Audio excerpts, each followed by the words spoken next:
Hello ಕನ್ನಡಿಗ ಶರಣು ಶರಣಾರ್ಥಿ ಪ್ರೀತಿಯ ಸ್ನೇಹಿತರೆ, ಇವತ್ತಿನ ನಮ್ಮ ಒಂದು ಜಾಬ್ ಸರ್ಚ್ ಏನು ವಿಶೇಷ ಮಾಹಿತಿಯಪ್ಪ ಅಂದರೆ, ಕೇಂದ್ರ ಸರ್ಕಾರಿ ಕೆಲಸ ಹುಡುಕುತ್ತಿರುವ ಉದ್ಯೋಗ ಆಕಾಂಕ್ಷಿಗಳಿಗೆ ನೌಕರರ ಭವಿಷ್ಯ ನಿಧಿ ಸಂಸ್ಥೆಯು EPFOನಲ್ಲಿ ಭರ್ಜರಿ ಸಿಹಿ ಸುದ್ದಿ ನೀಡಿದೆ.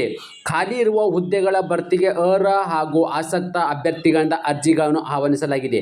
ಸ್ನೇಹಿತರೆ, ಈ ಒಂದು ಹುದ್ದೆನ ಪಡೆದುಕೊಳ್ಳಬೇಕಾದರೆ ಯಾವೆಲ್ಲ ಕ್ವಾಲಿಫಿಕೇಶನ್ ಆಗಿರಬೇಕಾಗತ್ತೆ, ಯಾವ ವಯೋಮಿತಿ ಒಳಗಡೆ ಇರ್ತಕ್ಕಂಥ ಅಭ್ಯರ್ಥಿಗಳು ಈ ಒಂದು ಹುದ್ದೆಗೆ ಅರ್ಜಿ ಸಲ್ಲಿಸಬಹುದು, ಆಯ್ಕೆಯಾಗಿರ್ತಕ್ಕಂಥ ಅಭ್ಯರ್ಥಿಗಳಿಗೆ ಪ್ರತಿ ತಿಂಗಳು ಸಿಗ್ತಕ್ಕಂಥ ವೇತನ, ಕೂಲಂಕುಷವಾಗಿ ನೋಟಿಫಿಕೇಶನ್ ವಿವರವನ್ನು ನಾನು ನಿಮಗೆ ಈ ವಿಡಿಯೋದಲ್ಲಿ ತಿಳಿಸ್ಕೊಡ್ತಾ ಇದ್ದೇನೆ. ಅದಕ್ಕಿಂತ ಮುಂಚಿತವಾಗಿ ನಮ್ಮ ಯೂಟ್ಯೂಬ್ ಚಾನಲ್ಗೆ ಮೊದಲ ಬಾರಿ ಭೇಟಿ ನೀಡಿದರೆ ಸಬ್ಸ್ಕ್ರೈಬ್ ಜೊತೆಗೆ ಬೆಲ್ ಐಕನ್ ಕ್ಲಿಕ್ ಮಾಡೋದನ್ನು ಮರೆಯಬೇಡಿ. ಯಾಕಪ್ಪ ಅಂದರೆ ಪ್ರತಿನಿತ್ಯ ನಾವು ಕೇಂದ್ರ ಮತ್ತು ರಾಜ್ಯ ಸರ್ಕಾರದ ಹೊಸ ಹೊಸ ಉದ್ಯೋಗ ಮಾಹಿತಿ ಕೊಡೋದ್ರಿಂದ ತಪ್ಪದೇ ನೋಟಿಫಿಕೇಶನ್ ನಿಮಗೆ ಮೊದಲಿಗೆ ಬರಲಿದೆ.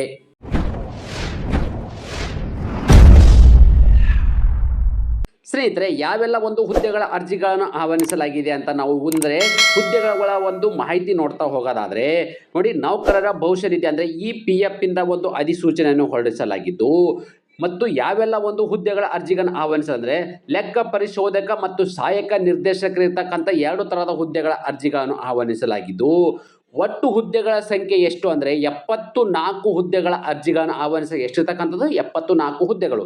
ಹಾಗಾದರೆ ಆಯ್ಕೆಯಾಗಿರ್ತಕ್ಕಂತಹ ಅಭ್ಯರ್ಥಿಗಳು ಎಲ್ಲಿ ಒಂದು ಕೆಲಸವನ್ನು ನಿರ್ವಹಿಸಬೇಕಪ್ಪ ಅಂದರೆ ಕರ್ನಾಟಕ ಸೇರಿದಂತೆ ಭಾರತಾದ್ಯಂತ ಕೆಲಸವನ್ನು ನಿರ್ವಹಿಸಬೇಕಾಗತ್ತೆ. ಯಾಕಪ್ಪ ಅಂದರೆ ಇದು ಕೇಂದ್ರ ಸರ್ಕಾರದ ಹುದ್ದೆಗಳಾಗಿರೋದ್ರಿಂದ ನೀವು ಕರ್ನಾಟಕ ಸೇರಿದಂತೆ ಭಾರತಾದ್ಯಂತ ಕೆಲಸವನ್ನು ಮಾಡಬೇಕಾಗತ್ತೆ. ಸ್ನೇಹಿತರೆ, ಅದೇ ರೀತಿ ಶೈಕ್ಷಣಿಕ ಅರ್ಹತೆ ಏನಿರಬೇಕು ಅಂತ ಹೇಳಿದ್ರೆ, ಅಭ್ಯರ್ಥಿಗಳು ಮಾನ್ಯತೆ ಪಡೆದ ವಿದ್ಯಾಸಂಸ್ಥೆಯಿಂದ ಯಾವುದನ್ನು ಪದವಿನ ಮಾಡ್ಕೊಂಡಿರಬೇಕು. ಪದವಿ ಯಾವುದಪ್ಪ ಅಂತಂದರೆ ಇಲ್ಲಿ BCom ಅನ್ನು ಪೂರ್ಣಗೊಳಿಸಿರ್ತಕ್ಕಂಥ ಅಂದರೆ BCom ಪದವಿ ಮುಗಿಸಿರ್ತಕ್ಕಂಥ ಅಭ್ಯರ್ಥಿಗಳು ಈ ಒಂದು ಹುದ್ದೆಗೆ ಅರ್ಜಿಗಳನ್ನು ಸಲ್ಲಿಸಬಹುದು.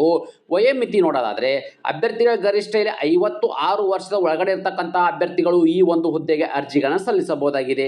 ಅದೇ ರೀತಿ ಅರ್ಜಿ ಶುಲ್ಕ ನೋಡೋದಾದರೆ ಯಾವುದೇ ಕೂಡ ಅರ್ಜಿ ಶುಲ್ಕ ಇರುವುದಿಲ್ಲ. ಯಾವುದೇ ಕೆಟಗರಿ ಸಂಬಂಧಪಟ್ಟ ಅಭ್ಯರ್ಥಿಗಳಿಗೆ ಅರ್ಜಿ ಶುಲ್ಕದಿಂದ ವಿನಾಯಿತಿ ನೀಡಲಾಗಿದ್ದು, ಸ್ನೇಹಿತರೆ ಸಂಬಳ ನೋಡೋದಾದರೆ ಅಂದರೆ ಆಯ್ಕೆಯಾಗಿರ್ತಕ್ಕಂಥ ಅಭ್ಯರ್ಥಿಗಳಿಗೆ ಪ್ರತಿ ತಿಂಗಳು ಸಿಗ್ತಕ್ಕಂಥ ಮಾನದಂಡಗಳ ಪ್ರಕಾರ ಅತ್ಯುತ್ತಮ ವೇತನವನ್ನು ನೀಡಲಾಗುವುದು.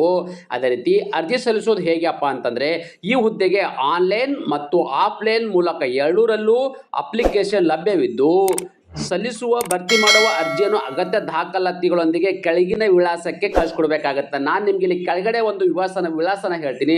ಆ ಒಂದು ಅಡ್ರೆಸ್ಗೆ ತಮ್ಮ ಆಫ್ಲೈನ್ ಮೂಲಕ ಅರ್ಜಿಗಳನ್ನು ಸಲ್ಲಿಸಬಹುದು. ನನ್ನ ಪ್ರಕಾರ ಏನಪ್ಪ ಅಂದರೆ ನೀವು ಡೈರೆಕ್ಟಾಗಿ ಆನ್ಲೈನ್ ಮುಖಾಂತರ ಅರ್ಜಿ ಸಲ್ಲಿಸೋದು ಉತ್ತಮ ಅಂತಲೇ ಹೇಳಬಹುದಾಗಿದೆ. ನಿಮಗೆ ಮೊದಲೇ ಹೇಳಿದ ಹಾಗೆ ಅರ್ಜಿ ಸಲ್ಲಿಸಬೇಕಾದ ಆಫ್ಲೈನ್ ವಿಳಾಸ ತಾವುಗಳು ಇಲ್ಲಿ ಗಮನಿಸ್ತಾ ಇದ್ದೀರಿ. ಓಕೆ, ಈ ಒಂದು ಅಡ್ರೆಸ್ಗೆ ತಮ್ಮ ಅರ್ಜಿಗಳನ್ನು ಕಳಿಸ್ಕೊಡ್ಬೇಕಾಗತ್ತೆ.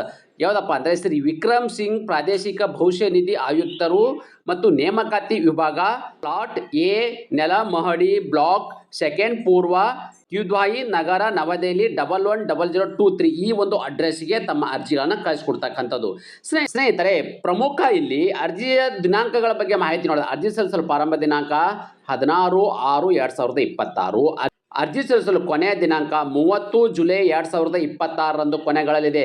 ಸ್ನೇಹಿತರೆ, ನೀವು ಅಪ್ಲಿಕೇಶನ್ ಆನ್ಲೈನ್ ಮುಖಾಂತರ ಅರ್ಜಿ ಸಲ್ಲಿಸುವ ಅಭ್ಯರ್ಥಿಗಳಿದ್ದಾವೆ. ಆ ಒಂದು ಅಪ್ಲಿಕೇಶನ್ ಲಿಂಕು ಟೆಲಿಗ್ರಾಮು ಮತ್ತು ವಾಟ್ಸಪ್ ಚಾನಲ್ ಲಿಂಕು ಕೂಡ ನನ್ನ ಯೂಟ್ಯೂಬ್ ಡಿಸ್ಕ್ರಿಪ್ಷನ್ ಬಾಕ್ಸಲ್ಲಿ ಇಡಿದ್ದೇನೆ. ನೀವು ಹೆಚ್ಚಿನ ಮಾಹಿತಿಗಾಗಿ ಅಲ್ಲಿ ಕೂಡ ವಿಸಿಟನ್ನು ನೀಡಬಹುದಾಗಿದೆ. ನಾನು ಕೊಟ್ಟಿರ್ತಕ್ಕಂಥ ಉದ್ಯೋಗ ಮಾಹಿತಿ ನೀವು ಇಷ್ಟಪಡ್ತೀರಿ ಎಂದು ಭಾವಿಸುತ್ತೇನೆ. ಈ ಉದ್ಯೋಗ ಮಾಹಿತಿ ನಿಮಗೆ ಇಷ್ಟವಾದರೆ ನಿಮ್ಮ ಫ್ಯಾಮಿಲಿಗೂ ಫ್ರೆಂಡ್ಸ್ಗೂ ಶೇರ್ ಮಾಡೋದನ್ನು ಮರೆಯದಿರಿ. ಧನ್ಯವಾದ.